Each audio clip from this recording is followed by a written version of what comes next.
You're listening to The Other 50%, a history of Hollywood. I'm Julie Harris Walker. This is the podcast where I talk to successful women in entertainment and hear their stories.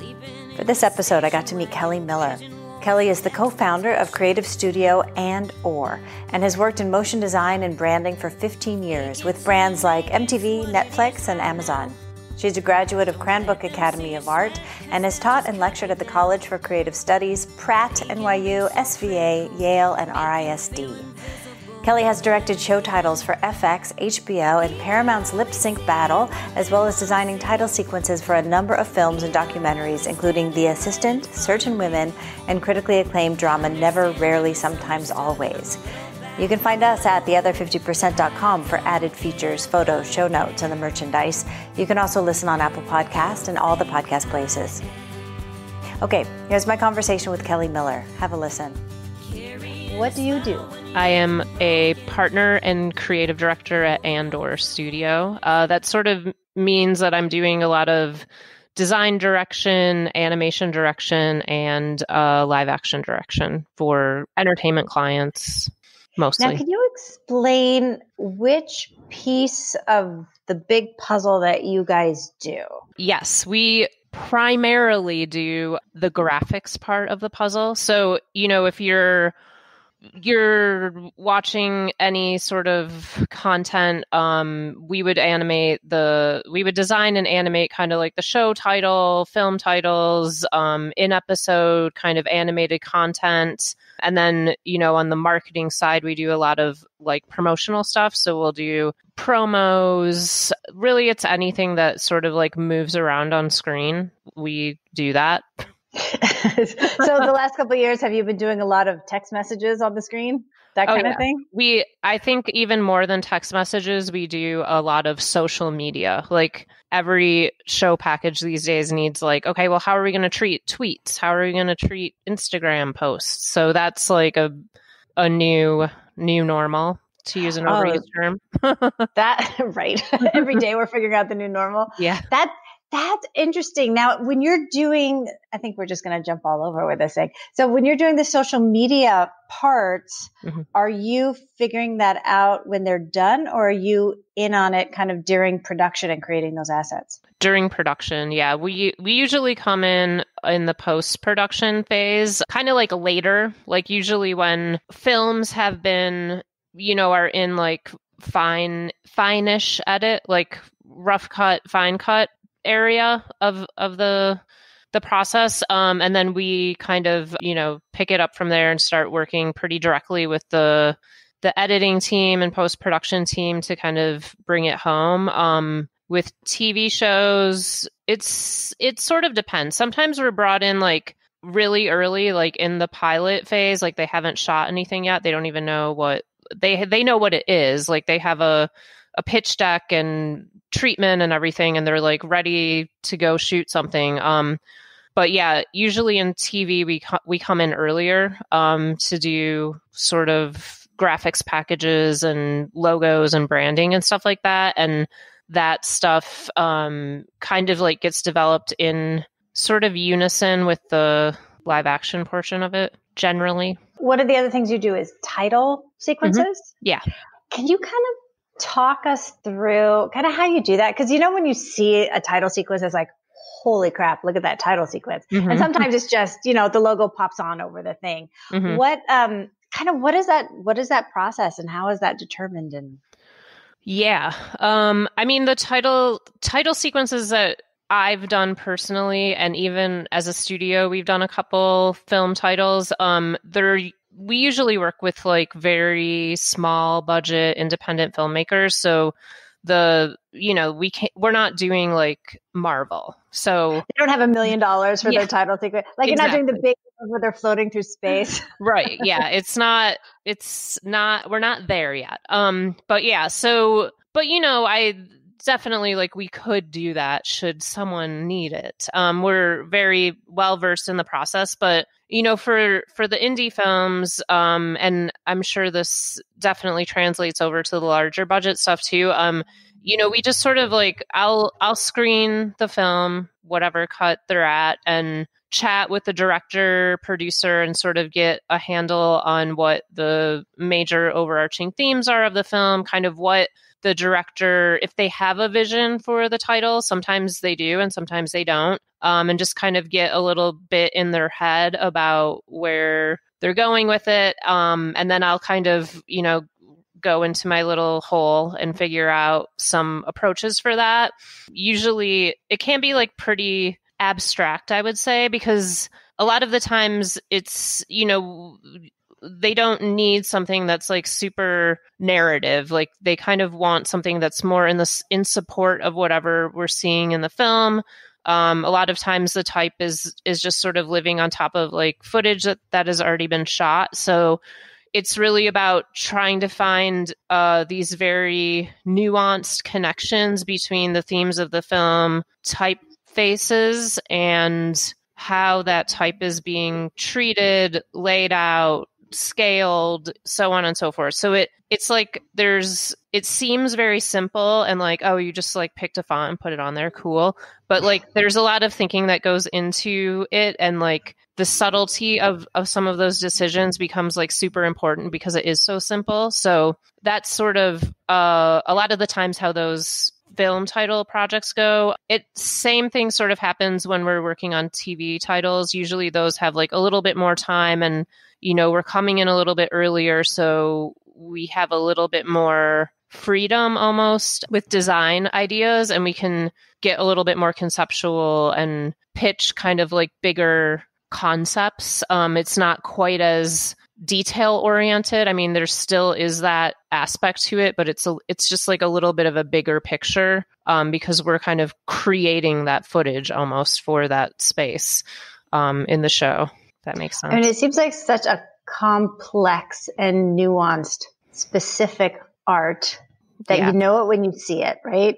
When it's done really well and it's perfect and you nailed it. Mm-hmm. And I think, and you probably see if it's terrible too, but it's one that I think it's such an intangible thing unless you're really like deeply into it. Yeah, I think so. I think that's true of graphic design in general. Like that's my training. My background is in graphic design, and it's like, or design period. Like it's everywhere. It's so everywhere. Like our world is saturated with objects and media that has all been very specifically designed, or in most cases specifically designed, that we kind of take it for granted, So, from the typeface that you read in New York Times to like, film titles, like these are all things that we're just like seeing all of the time. So yeah, those subtle nuances become kind of invisible until it's done horribly.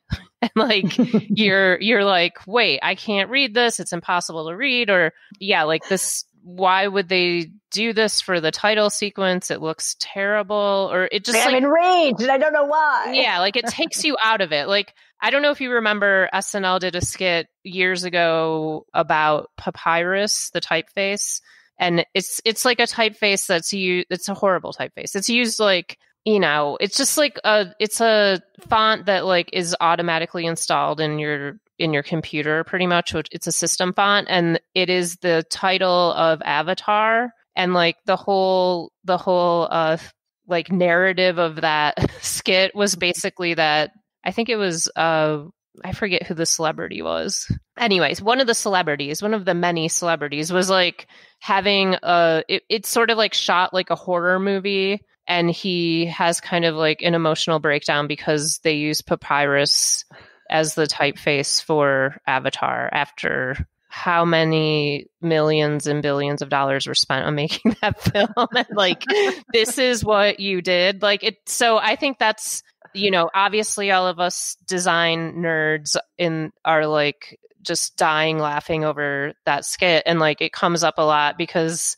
it's interesting to me because it sort of entered into the mainstream. Like SNL made a skit about this horrible font.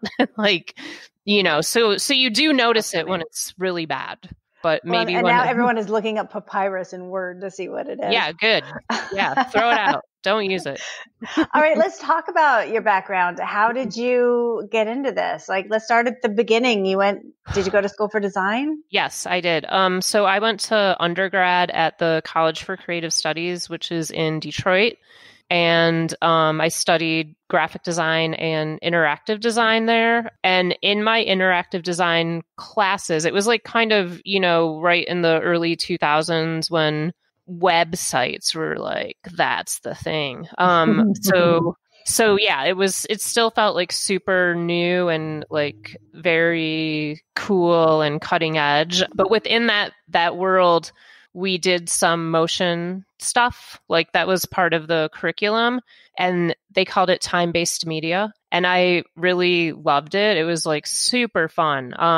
And I also play music. So, I really did then. So, it was just like this sort of way of bringing together a bunch of things that I love, like film, graphic design, and music, and like the rhythm of music into, it's just like the perfect melting pot combination of everything I love. So I really gravitated towards it, and then kind of I worked in print publication for a while, and then I went to grad school at Cranbrook in Michigan also. And at Cranbrook, I kind of focused my studies on video and music and design, and kind of started learning After Effects and doing like little arty videos and audio experiments. And that sort of led me into doing motion design. So I moved to New York and then started working with a host of motion design studios, freelance and staff, and then kind of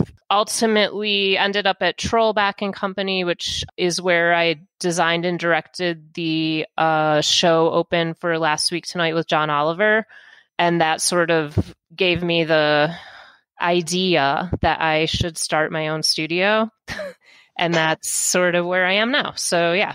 That is awesome. Yeah. Let's talk about starting the studio. Sure. Yeah. So almost 6 years ago, about 6 years ago, me and my wife, Kendra, who is a copywriter and creative director, we got married, and we were like, pie in the sky, like driving upstate, which is where I'm at right now, upstate New York. We were like, how can we like be free of the burden of this corporate life and be able to come upstate whenever we want? And I was like, the rat race. Yeah, exactly. I was like, we should just start a studio. And it was something that I kind of had been, maybe not like a studio, but I had been thinking about ways to get more independent for a while. Like, how do I kind of not have to work for somebody, but still work and, do what I do. But so we were like, sure, let's do it. She kind of had, it was around then that I had wrapped up with the Last Week Tonight work. And then she had kind of had this hit video that she wrote that went viral called This Is a Generic Brand Video. So we were both like kind of riding high on our successes, and we were like, yeah, we can do it. So yeah, we started the studio, and here we are, still doing it. As you said, you were riding the high of those successes. How were the first couple of years opening your own studio? Like, was it as easy as you thought it would be? No. It's not easy. It still isn't easy. Yeah, it was so hard. I mean, it was way hard. I don't even know what I thought. I can't even get to a place in my memory where I had any idea what it was going to be like. I think I didn't really know. We didn't know what it was going to be like. So we were kind of like, well, we'll just do this. And if we have to like take on freelance jobs or whatever in between like work, that's cool. Like just be like super flexible about it. But we got jobs pretty quickly and we were busy. But yeah, I mean, it's so hard. It's like all of the things that you don't think about. Like we started the studio so we could do the work that we wanted to do with this very specific creative point of view and with really specific clients, and, do more film titles, do more show titles like Last Week Tonight work in kind of like a more comedic, clever space. And that's fine. Like, we're super protective of that, so that I think we've been good at keeping the focus there. But yeah, it's just all the other stuff, like the running the business part? Yeah, the admin, the hiring, all that. It's never ending. But, I do think as we've progressed and matured as a business, we're getting much better at it. And, in the beginning, obviously it was just us, and now we have a team that's like really amazing and supportive and super talented. So we're a little less pressure on us. How big is your team now? We're pretty small, to be honest. We're small because it's really easy for us to kind of like build out to suit whatever project we're working on. So we have a EP and head of production. She's staff, has been with us for a while. And then we have two kind of junior positions filled. One is kind of a junior producer, production coordinator, and then the other is animator designer. So they kind of keep like a nice solid base, and then we add to it as projects require. And I mean, usually we're probably operating at around 8 to 10 people at any given time, sometimes a little more, sometimes a little less. But yeah, we have like a roster of freelancers and contractors that we work with all the time who are, they just feel like part of our family, essentially. So it's working out okay. How has it been for you during the time of COVID when everything has shut down? Have you still been able to work because you're kind of post? Yes. Yeah, we've been super lucky. I definitely do directing things. I direct live action, but because it isn't the core of our business, we've been, that part has like totally gone away. But we've just been super busy, like doing animation, motion design. That has not gone away at all. There was a moment in the early COVID months where, we were getting slow, projects were wrapping, and we were getting nervous. And it was like right around the time when everyone's applying for the PPP loans, and we hadn't gotten approved yet. So we were getting a little bit nervous then, but luckily we got the loan and a bunch of work came in. So yeah, it's been pretty weirdly good for us. And like we're working remotely, and that's working out great. In fact, I think some of the like infrastructure tech stuff that maybe we were doing before it just seems like unnecessary now. Like we're all working. Isn't that funny? Like You've proven that you can work remotely. Totally. So why do you have an office? Yeah, exactly. I mean, and we love our office. We like scored an amazing space in South Williamsburg through a friend who was leaving that space. So we are like, we're not giving up the studio no matter what, even if we never go back. Not really. Well, I think we will go back. But yeah, so it's just, but it does open it up in a really nice way where, we can now do that original dream where we come up here for like a couple weeks or something, and we don't have to be tied to the studio or the city, and it doesn't make people uncomfortable or disrupt the workflow. And then it also allows us to work much more seamlessly with people from all over the country. Like we have freelancers who are based in Austin, who are based in Massachusetts. So like we're just able to like expand our team a little bit more flexibly, which is nice. I'm curious, in your field, are there a lot of women doing it, or is it more male dominated? Yeah. No, there are not a lot of women doing it. Yeah, it's something that we take really seriously. I've been doing this for a long time, like 15 years or so. So, and I've told people in the past that not until I worked at Trollback did I ever work with a female creative director. Like it's so male dominated, and like it's getting better, I think. Like I see more female creative directors coming up, and that is great. But yeah, as far as like owning studios, then you're getting into like an even smaller percentage. But yeah, it's it's slim pickings with like female run kind of production and design studios.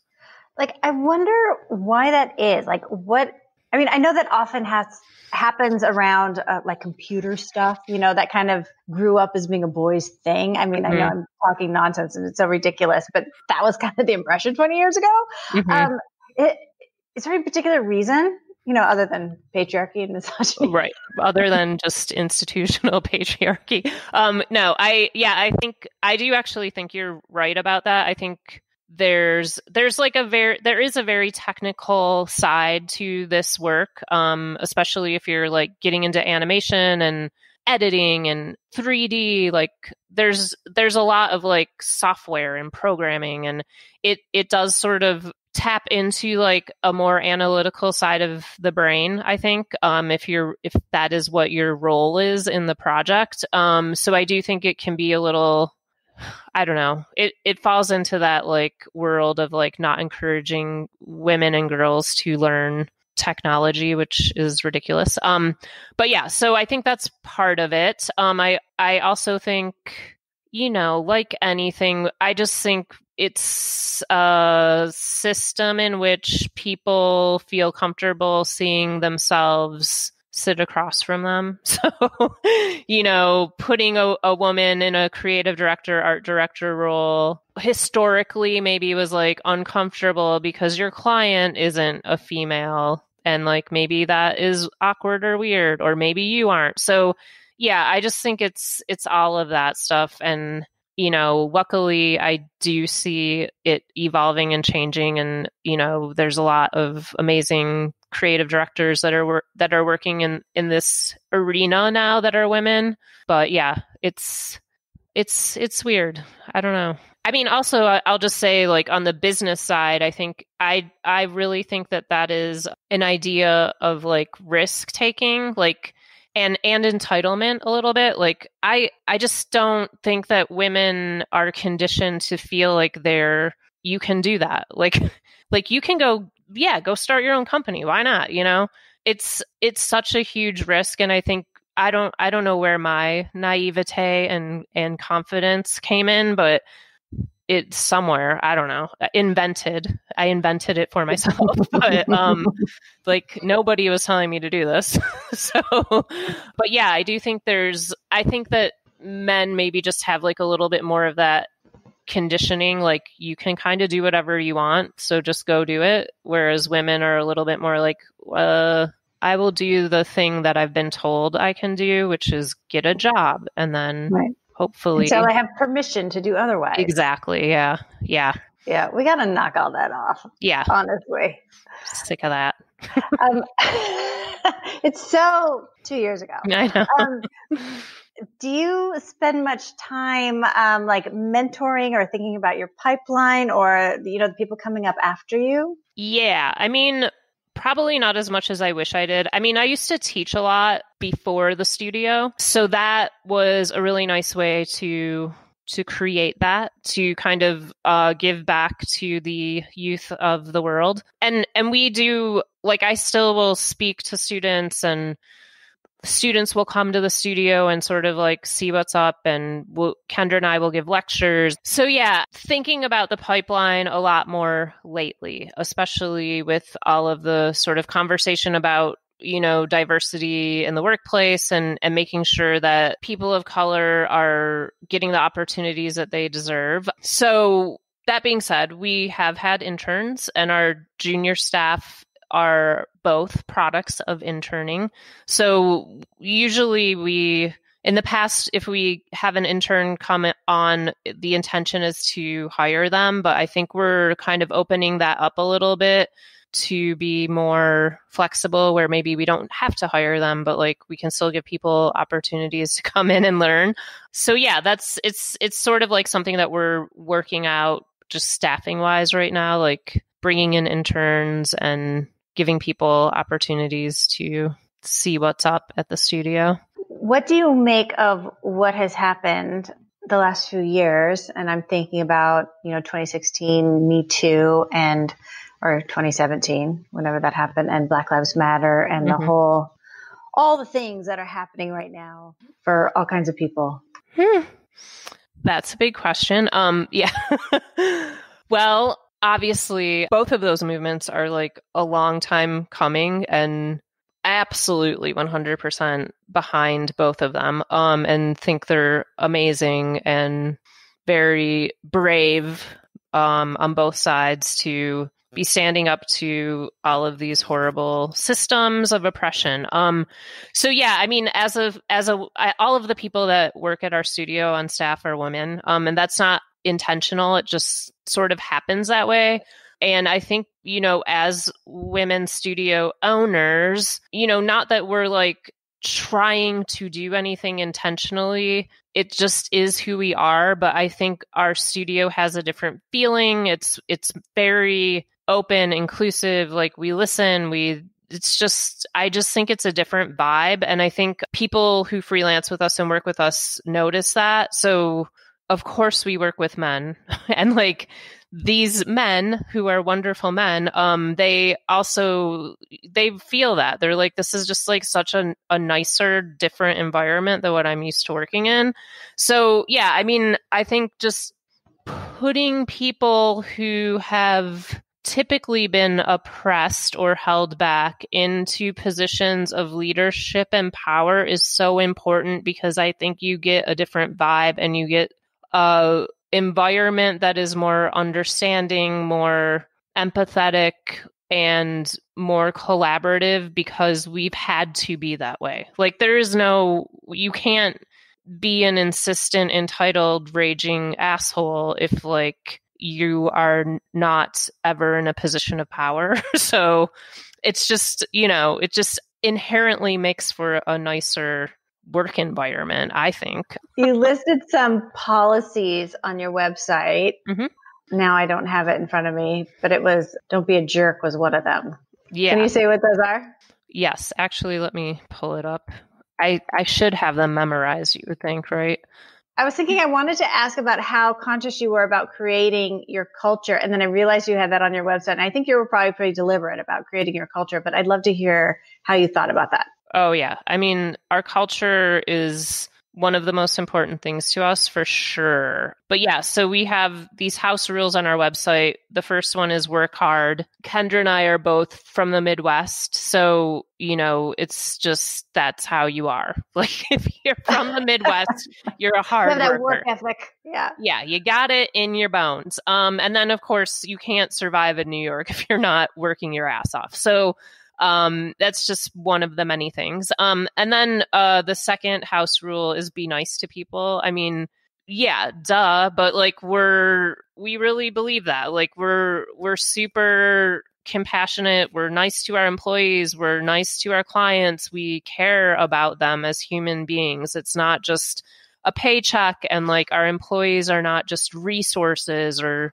our freelance collaborators are not just like a person to like plug into the machine. It's very people driven, and obviously like your work needs to be amazing, but there's tons of people who are great at like this stuff. So yeah, it's just, we really care about people and being nice to them. And then the third one, and one of the most important ones, is don't work with jerks. And that is something that I've been saying for years, because there are like a handful of jerks in the industry, as we all know. Our world has probably less jerks than other worlds, but, we are working directly with entertainment executives sometimes, and they can be jerks. So we just sort of like really watch out for that. Like there's no point in working with a client that isn't respecting us, isn't treating us well, is demanding, is yelling at our producers. Like we don't play that way. And it's the same thing with, our staff and our collaborators and talent that we hire. If you have a bad attitude, we're not gonna go there. It's just not, there's no point. There's so many like great, nice people and that are amazing that we don't need to engage with jerks. I love that. I love it. I love it that you're not operating out of fear and scarcity, which so much of this business is. I'm so afraid, so I'll take whatever crap comes my way. And yeah, we don't have to.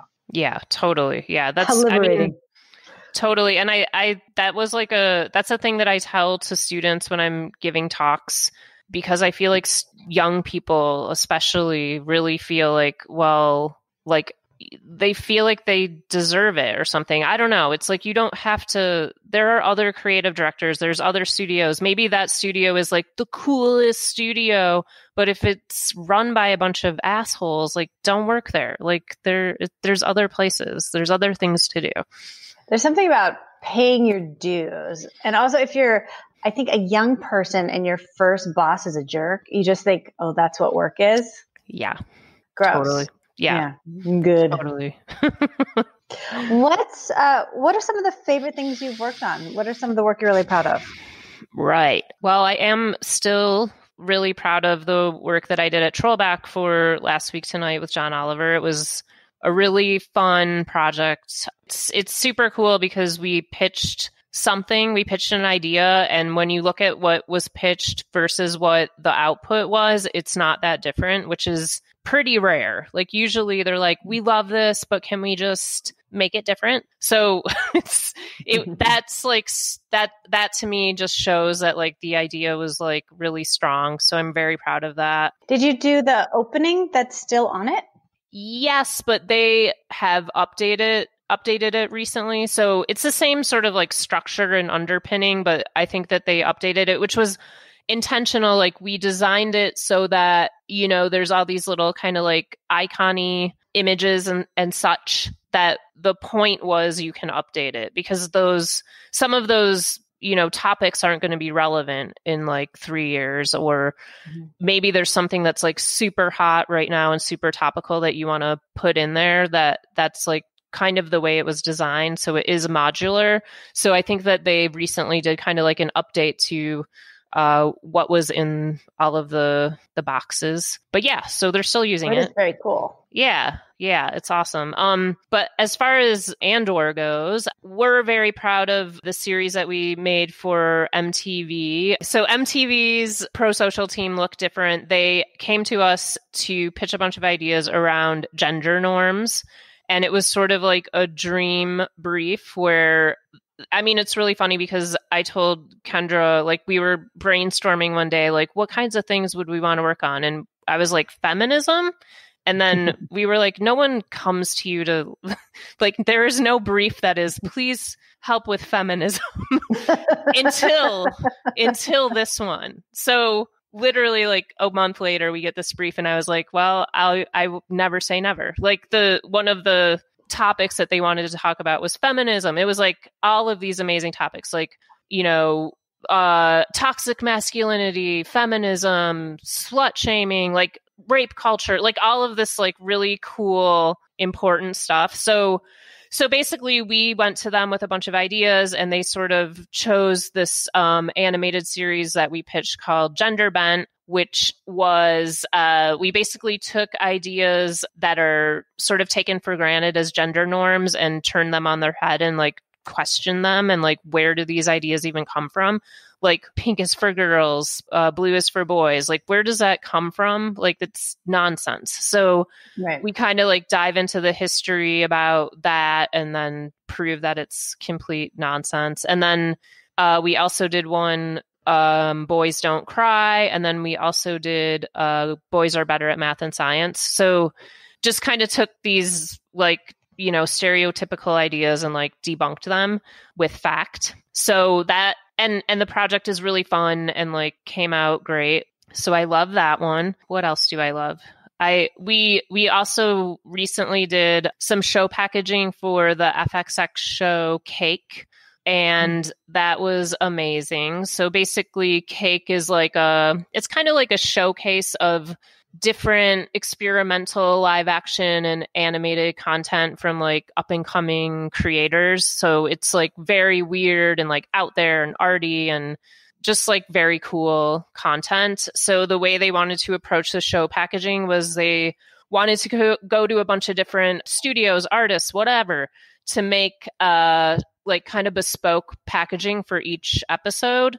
So we pitched a bunch of ideas for that, and then they came back to us and chose one in which we had pitched dropping cakes in slow motion in kind of like mundane environments, like a cake falling through the sky in the desert and then just like hits the ground and splatters. So that sort of evolved into what we ended up doing, where we were dropping cakes in slow motion, but like on people's heads and like on things. So that was amazing. We ended up doing 3 of those. No, 4. So 4. One of them was we dropped a cake on the head of a millennial walking through an intersection in Hoboken. So that was amazing. And then we did a metal band practicing with cakes falling on them. And then we did a basketball game where the cake is the basketball. So they're like slam dunking a cake. And then we did one where a guy is like doing his laundry and a cake falls into his laundry basket. So that was super fun and like a really like amazing challenge as a director. Kind of technical, to be honest, because we had to work with, a phantom camera and like just there's a lot of technical aspects to that were an interesting challenge. And so much wasted cake. I know. Yeah. It was painful. It was gross, painful. But at the end of it, we had a couple of cakes left over, so I took one. The perks. That's just your shoot score for that day. Exactly. Free cake. What advice do you have for women coming up behind you? I mean, I would kind of say the house rules are the advice. Work hard, be nice to people, and don't work with jerks. Simple.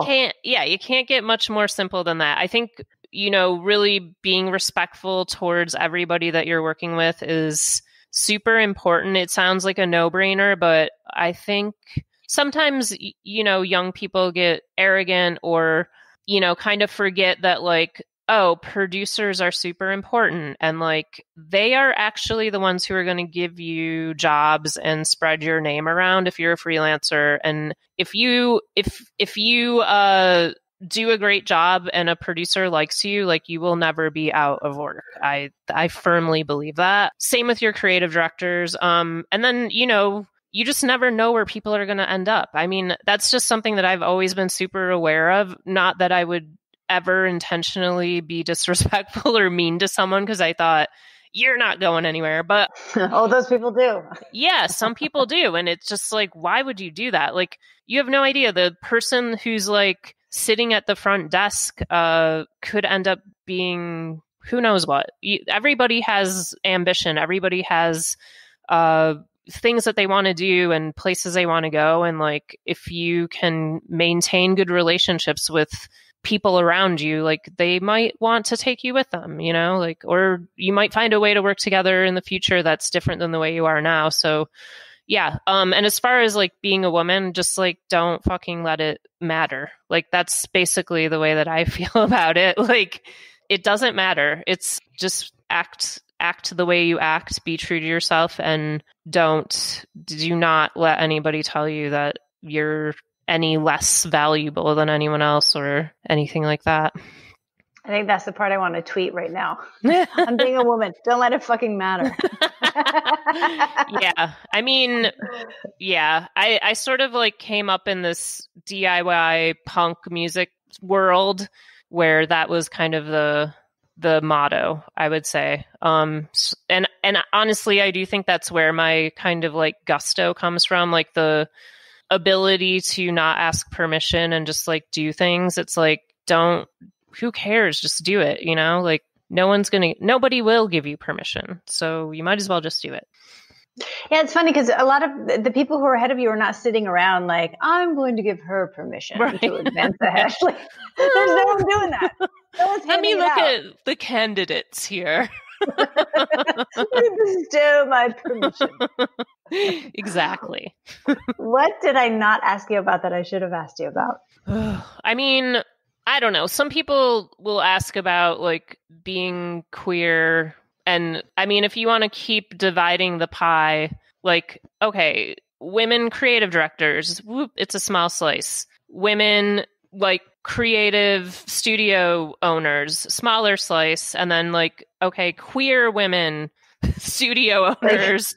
It's like, okay, yeah, yep, you found it. You've narrowed it down. But again, it's, I feel like with both of those sort of labels, it's like we try not to lean into them too much. It's just who we are. It doesn't matter. Like, it doesn't change the work necessarily in any obvious way. I think it's just, it probably matters again because we have to fight a little bit harder and like are just much more aware of like the difficulties in the world for people who don't sort of have like a very set out path, like a predetermined path. But yeah. Well, it's funny. You were so matter of fact about it. I was like, all right, it's not a thing. It's not a thing. I mean, isn't that where we want to get to? Whereas it's not a thing. It's not really a thing. But have you come upon obstacles? Not really. I mean, I think that's sort of, to me, the amazing thing about, especially, I feel like New York is special just based on things that I've heard through the grapevine from other regions, not necessarily LA, I don't know. But yeah, I just think New York has like, in our community, it's very supportive. I've worked at many different studios, almost all actually, every studio run by men with many creative directors who are men. And like, they're all amazing. Like, they're great, wonderful, supportive humans. So, I don't know what I'm getting at here, but I think that, there's just sort of a nice kind of community feeling. We help each other. We recommend freelancers to each other. We, support each other when we're doing good work. Like if we can't do a job, we, offer recommendations for friends that can do it. It just feels like a pretty nice community. Is it a pretty small world? Yeah, I would say it's pretty small. It becomes quite incestuous where you're like, it can be funny where you're like pitching on a project. This happened to me when I was freelancing a lot, where I would be asked to work on a pitch at this studio and then asked from a different studio who's also working on the same pitch to work on that pitch. So it's like, can you do that? No, no. Like, whoever you pick, I'm doing this job. So yeah, it was just like, okay, like no matter what, you're going to see the direction I work on. Yeah. But yeah, so that's just like sort of like a funny little aspect of it. But yeah.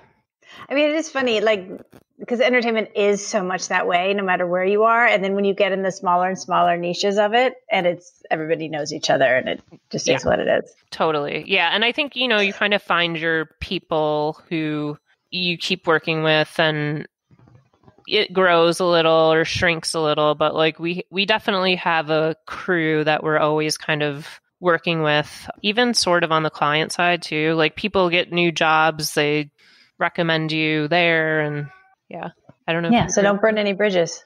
How can people reach you? Oh, you can reach me at Kelli, Kelli, at and-or.co. You can also see our site at and-or.co. Check it out. Are you on all the social media? Yeah, we're on Instagram. We post on Instagram pretty regularly. Vimeo. Those are kind of our places. Okay, people should call you. Yeah. Thank you so much. Thank you. Thanks for chatting and inviting me to be on the podcast. You've been listening to The Other 50%, A History of Hollywood. I'm Julie Harris Walker.